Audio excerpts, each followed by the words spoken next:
तो आज की क्लास में हम डिस्कस करेंगे question number 64 from the chapter structure of atom, जहां पे हमें गिवन है अमंग द फॉलोइंग पेयर्स, कुछ आपको पेयर्स गिवन है ऑर्बिटल्स के, which orbital will experience large effective nuclear charge. यानी कि जो Z इफेक्टिव है वो हमें देखना है कि इन दोनों पेयर में किसके अंदर ज्यादा होगा।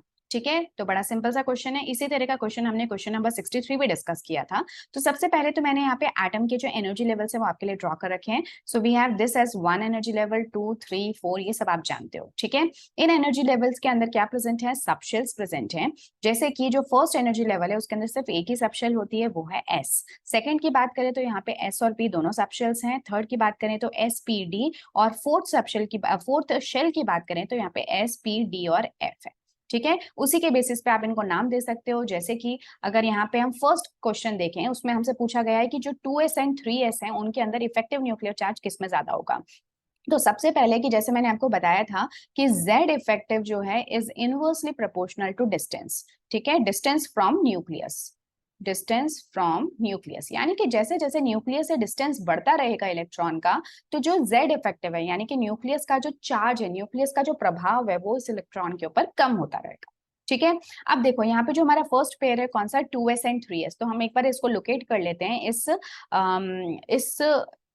क्या कहते हैं एटम के अंदर। तो यहाँ पे आप देख सकते हो क्योंकि ये सेकेंड शेल है तो ये कहलाएगा 2s और ये कहलाएगा 3s। ठीक है, तो क्योंकि जो डिस्टेंस है वो सीधी सी बात है 3s का ज्यादा है, तो इस वजह से जो न्यूक्लियस का इफेक्ट है, ये जो Z इफेक्टिव है, जो कि किसकी वजह से, बेसिकली इसके अंदर जो प्रोटॉन्स प्रेजेंट है उनके पॉजिटिव चार्ज की वजह से।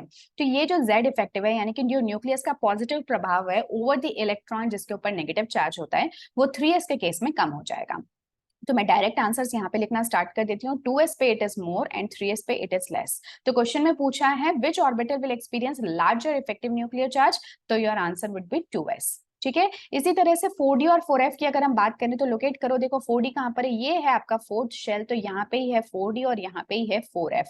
बट ऑब्वियसली हालांकि डिस्टेंस या जो एनर्जी है वो काफी कम है दोनों के बीच में, but still you can say कि जो 4f ऑर्बिटल्स है वो थोड़ा तो दूर ही होगा 4d से, बिकॉज उसकी साइज बहुत ज्यादा होती है, राइट। तो वो थोड़ा सा जो 4d ऑर्बिटल्स है उनसे बाहर होगा।